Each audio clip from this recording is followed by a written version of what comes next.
নমস্কার, দেখছেন কলকাতা টিভি। আপনাদের সঙ্গে এই মুহূর্তে রয়েছে আমি অভিক। শুরু করছি সেরা 10। আর এই মুহূর্তে যে খবর অবশ্যই নজর রাখতে হচ্ছে, লন্ডনে গিয়েছেন মুখ্যমন্ত্রী মমতা বন্দ্যোপাধ্যায়। লন্ডনের রাজপথে সেখানেই প্রাতঃভ্রমণ করতে দেখা গেল মুখ্যমন্ত্রী মমতা বন্দ্যোপাধ্যায়কে। বাকিংহাম প্যালেস থেকে হাইড পার্কের রাস্তায় মুখ্যমন্ত্রীর প্রাতঃভ্রমণ। মঙ্গল ও বুধবার তার পরপর বাণিজ্য বৈঠক রয়েছে। 27শে মার্চও অক্সফোর্ডে বক্তৃতা দেবেন মমতা বন্দ্যোপাধ্যায়। তবে প্রাতঃভ্রমণের ছবি তুলে ধরছি এই মুহূর্তে, দেখতেই পাচ্ছেন যেখানে লন্ডনে গিয়ে প্রাতঃভ্রমণ করছেন মুখ্যমন্ত্রী মমতা বন্দ্যোপাধ্যায়। গতকালই লন্ডনে গিয়ে পৌঁছেছেন তিনি। একগুচ্ছ কর্মসূচি রয়েছে মমতা বন্দ্যোপাধ্যায়ের। শিল্পপতিদের সঙ্গে বৈঠকে যোগ, পাশাপাশি তার একাধিক বৈঠক রয়েছে। বাণিজ্য বৈঠক করবেন মঙ্গলবার এবং বুধবার। তারপর তার অক্সফোর্ডে ভাষণ দেবেন তিনি। প্রতিনিধি অরিত্র ঘোষ এই মুহূর্তে আমাদের সঙ্গে টেলিফোনে রয়েছেন। আরো বিস্তারিত জানবো। অরিত্র, লন্ডনে পৌঁছে গিয়েছেন মমতা বন্দ্যোপাধ্যায় এবং তাকে প্রাতঃভ্রমণ করতে দেখা যাচ্ছে। সেখানে একগুচ্ছ কর্মসূচির মধ্যেও প্রাতঃভ্রমণ করছেন তিনি। দেখো, মুখ্যমন্ত্রী মমতা বন্দ্যোপাধ্যায় যেখানেই যান, সেটা বিদেশ সফর হোক কিংবা রাজ্যের অন্তর্বর্তী কোনো সফরে, প্রত্যেকটি জায়গাতেই তিনি সবসময় ফিটফাট থাকার চেষ্টা করেন এবং তার সাথে যে সমস্ত সরকারি আমলা বা সংবাদ মাধ্যমের প্রতিনিধি যারাই যান, তাদেরকে নিয়ে তিনি প্রাতঃভ্রমণের মতো বেশ কিছু শারীরিক কসরত তাকে করতে দেখা যায়। অতীতেও সেই ছবি দেখা গিয়েছে, যার পুনরাবৃত্তি হলো আবার লন্ডনের রাজপথে। শীতের সকাল, কনকনে কুয়াশা মাখা ঠান্ডা, তারই মধ্যে মুখ্যমন্ত্রী হাওয়াই চটি পায়ে, যেটা তিনি বরাবর তাকে দেখতে আমরা অভ্যস্ত, সেই হাওয়াই চটি পরেই তিনি তার সরকারি আমলাদেরকে সাথে নিয়ে বাকিংহাম প্যালেস থেকে হাইড পার্কের যে রাস্তা, সেই রাস্তাতে তিনি প্রাতঃভ্রমণ করলেন। বলা ভালো, ওয়ার্ম আপ করে নিলেন, কারণ তারপরেই তার ভারতীয় হাই কমিশনের যে অনুষ্ঠান রয়েছে মুখ্যমন্ত্রীর অনারে, সেই অনুষ্ঠানে তিনি যোগ দেবেন এবং সেই যোগ দেওয়ার আগে বলা যেতেই পারে যে তিনি লন্ডনের রাজপথে ঠান্ডা পরিবেশে শারীরিক কসরত ছাড়লেন এবং শরীর চর্চার মতো বিষয়বস্তুকেও সামনে রাখলেন মুখ্যমন্ত্রী মমতা বন্দ্যোপাধ্যায়। কারণ আমরা জানি যে আগামী কয়েকদিনে তার ভাষা কর্মসূচি রয়েছে। আজকে ভারতীয় হাইকমিশনের যে অনুষ্ঠান, সেখানে তিনি যোগ দেবেন। তারপর তার আভ্যন্তরীণ বৈঠক, আগামীকাল বেশ কিছু স্থানীয় ব্যবসায়িক প্রতিনিধিদের সাথে বৈঠক করবেন এবং তারপর অক্সফোর্ড বিশ্ববিদ্যালয়ে তার যে ভাষণ দেওয়ার কর্মসূচি, সেই কর্মসূচি রয়েছে। সুতরাং বলা যেতেই পারে এই ঠাসা কর্মসূচির মধ্যে নিজের শরীর স্বাস্থ্যকে আরো চনমনে রাখতে মুখ্যমন্ত্রী লন্ডনের রাজপথেই ওয়ার্ম আপ। ধন্যবাদ অরিত্র তোমায়। অরিত্র ঘোষ আমাদের সঙ্গে টেলিফোনে ছিলেন প্রতিনিধি।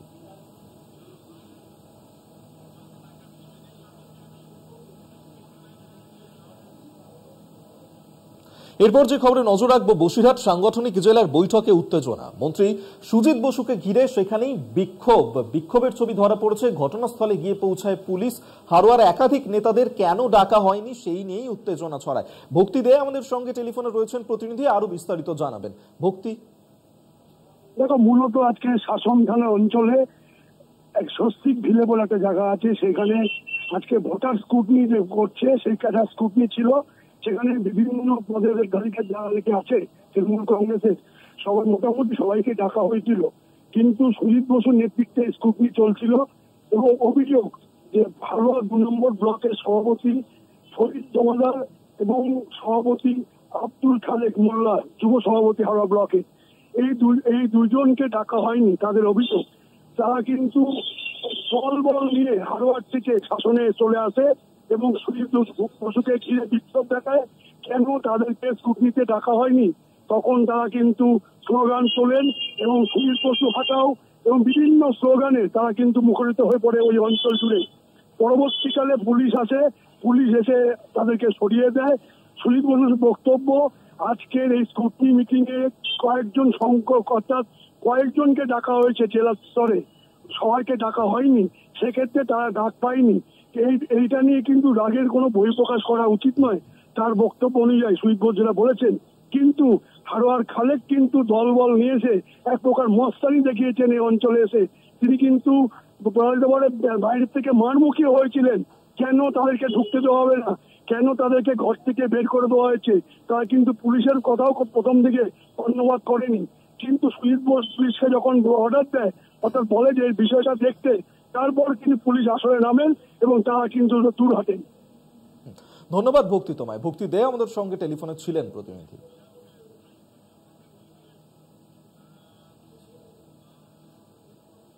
আর আইপিএল এর ম্যাচের দিন কি ঘটেছিল আপনাদের মনে রয়েছে, বিরাট কোহলির পায়ে গিয়ে পড়ে গিয়েছিলেন, তার পা জড়িয়ে ধরেছিলেন একজন ফ্যান এবং সেই যুবককে ইতিমধ্যেই গ্রেফতার করা হয়েছে। আর সেই যুবকই আপাতত শর্ত সাপেক্ষে জামিন পেয়েছে। বিরাট কোহলির ফ্যান, সে শর্ত সাপেক্ষে জামিন পেয়েছে। অরিত্র ঘোষ আমাদের সঙ্গে টেলিফোনে রয়েছেন প্রতিনিধি, আরো বিস্তারিত জানাবেন। অরিত্র, ঠিক কোন কোন শর্তে জামিন দেওয়া হয়েছে ওই যুবককে? দেখো, গত শনিবার ইডেন গার্ডেন্সে কলকাতা নাইট রাইডার্স বনাম আরসিবির যে ম্যাচ, সেই ম্যাচ চলাকালীন ইডেনের যে ত্রিস্তরীয় নিরাপত্তা বলয় ছিল, সেই বলয় টপকে স্টেডিয়ামে ঢুকে পড়েছিলেন বর্ধমানের বাসিন্দা ঋতুপর্ণ পাখিরা এবং স্টেডিয়ামে ঢুকেই তিনি বিরাট কোহলির পা জড়িয়ে ধরেছিলেন এবং তারপরেই তাকে গ্রেপ্তার করে কলকাতা পুলিশ। এবং কারণ হিসেবে যেটা জানানো হয় যে সরকারি কর্মীকে কাজে বাধা, অপরাধমূলক অনুপ্রবেশ এবং অন্যের জীবন ও ব্যক্তিগত নিরাপত্তা বিঘ্নিত করার যে ধারা রয়েছে বিএনএস, সেই বিএনএস অনুযায়ী তার বিরুদ্ধে মামলা দায়ের হয়। কিন্তু আমরা দেখেছিলাম এই প্রিজন ভ্যান থেকে ঋতুপর্ণ কিন্তু স্পষ্ট বলেছিলেন যে বিরাট কোহলি তার কাছে ভগবান, তার জন্য তিনি সব করতে পারেন। তারপর তাকে পুলিশ হেফাজতে নেয় এবং হেফাজতে নিয়ে যেটা জানতে পারে, এবছরই উচ্চ মাধ্যমিক পরীক্ষা দিয়েছিলেন ঋতুপর্ণ। শনিবার তিনি ইডেনে খেলা দেখতে এসেছিলেন এবং তিনি প্রথম থেকেই পরিকল্পনা করে এসেছিলেন যে তিনি বিরাট কোহলির সাথে একবার দেখা করবেন। দেখো, তাকে আজকে আদালতে পেশ করা হলে বিচারক বিজয়িতা দে তিনি পরামর্শ দেন এই তরুণকে। তিনি যেটা বলেন যে বিরাট কোহলি তার কাছে স্বপ্ন না হয়ে সে বিরাট কোহলির মতো হওয়ার চেষ্টা করুন। একই সাথে তার বিরুদ্ধে যে শর্ত আরোপ করা হয়েছে যে ইডেন বা তার আশেপাশের এলাকায় যতদিন পর্যন্ত আইপিএল এর ম্যাচ চলবে, সেই আইপিএল ম্যাচ চলাকালীন তিনি যেতে পারবেন না, এমনটাই কিন্তু শর্ত দেওয়া হয়েছে আদালতের তরফ থেকে। সব মিলিয়ে একদিন পুলিশ হেফাজতে শেষে জামিন পেয়েছেন বর্ধমানের বাসিন্দা ঋতুপর্ণ পাখিরা ওরফে বিরাট কোহলির ফ্যান। ধন্যবাদ অরিত্র তোমায়। অরিত্র ঘোষ আমাদের সঙ্গে টেলিফোনে ছিলেন প্রতিনিধি।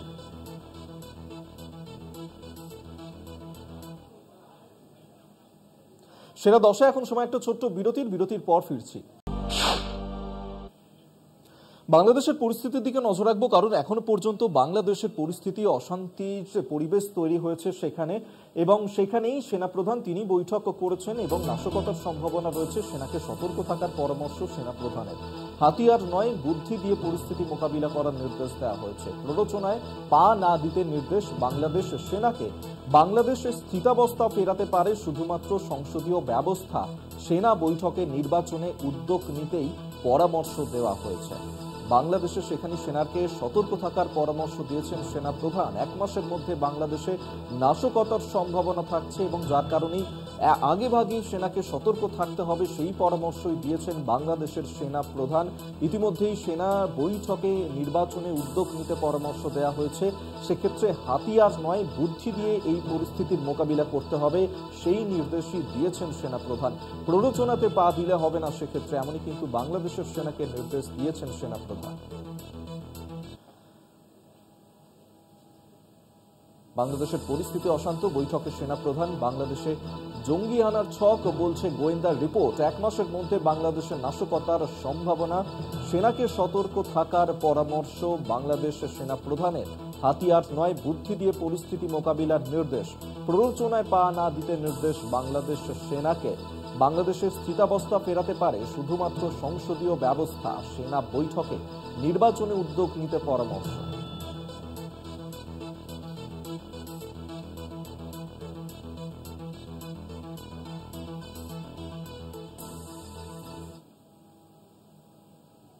এখন সময় আরো একটা বিরতির পর ফিরছি, সঙ্গে থাকুন।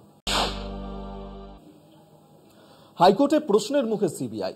আরজি করে ধর্ষণ না গণধর্ষণ, অভিযুক্ত এক না একাধিক, তদন্তের অগ্রগতি কতটা? সিবিআইকে প্রশ্ন বিচারপতি তীর্থঙ্কর ঘোষের। নির্যাতিতার পরিবারের আবেদনে শুক্রবার কেস ডায়েরি তলব করেছে হাইকোর্ট।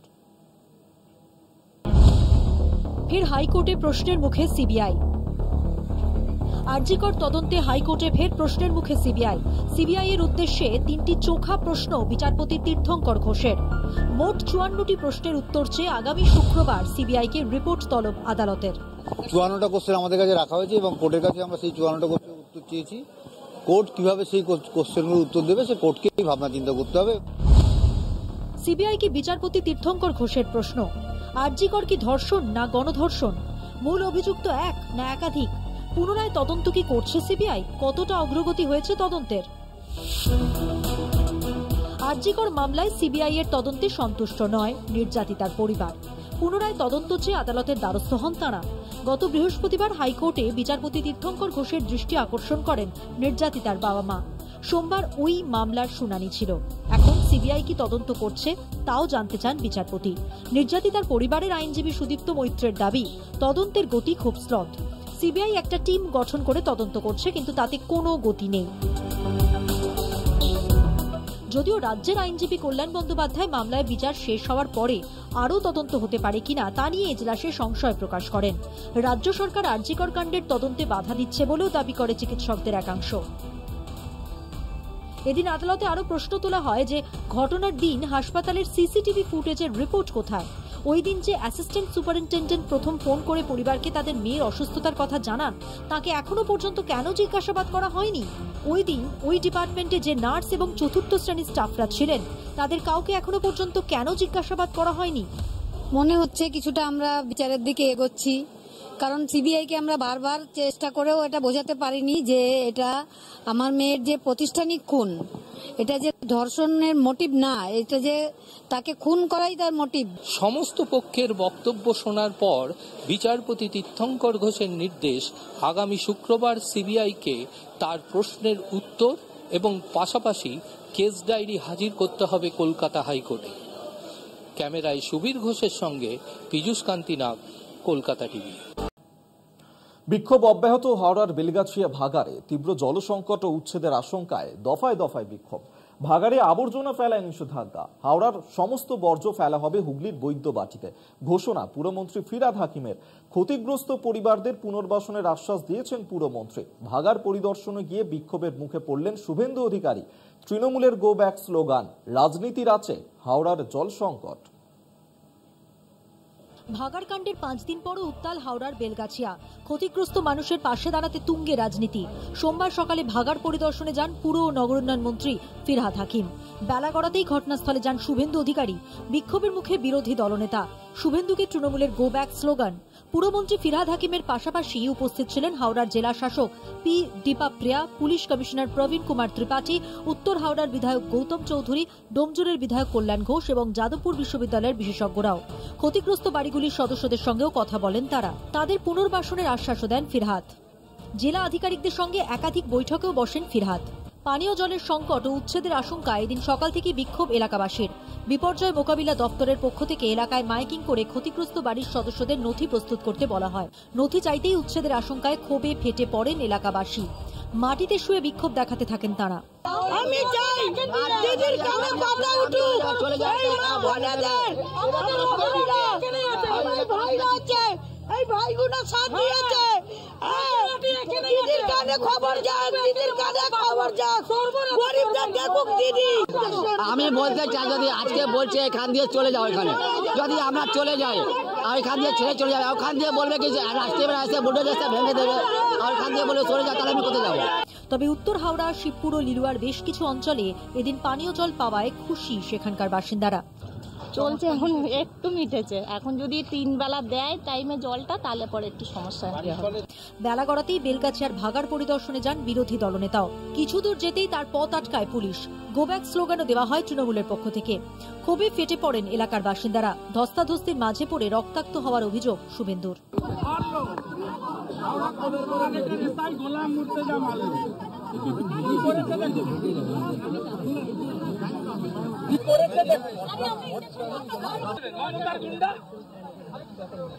চাচা হাকিমকে খুশি করার জন্য বিরোধী দলনেতাকে করলেও আসতে পারেনি, আমি ঢুকে পড়েছি এলাকায়।